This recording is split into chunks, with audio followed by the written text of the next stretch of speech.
Another call is being made for government and the opposition to work together to protect women, this time from an organization known as Women's Lives Matter, during a motorcade from the Aranguez Savannah to the Queen Park Savannah on Tuesday. Sunil Lalla has more. Describing it as a pandemic within a pandemic, founder of the newly formed Women's Lives Matter movement, Sandra Mirage, says domestic violence against women and children still exists and much more needs to be done. The organization was formed in February following the murder of Andrea Barrett.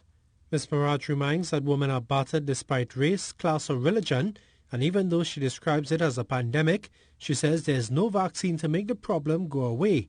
That's why she wants those in higher authority to do more. It is only when the both of you unite that we could get these things done in this country, right? We need that judicial reform. We need that judicial reform. We cannot have people with 70 plus. We don't know how many more people we have out there with 70 plus charges walking the streets, right? We don't know. And that is what we need to address. We cannot have a case within 15 years. Sean Luke, 15 years. No justice for the family. Meanwhile, Pastor Clive Doughton was full of praise for the event for highlighting issues facing women and believes more needs to be done sooner rather than later.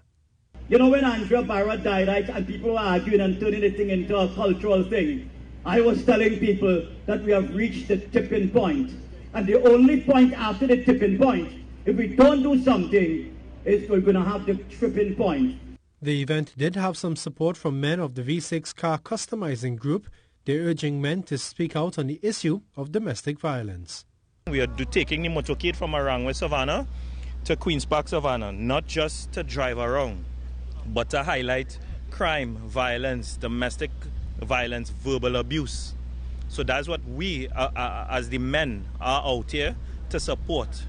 It's not just about women and children. It's about men who are afraid to come out and speak.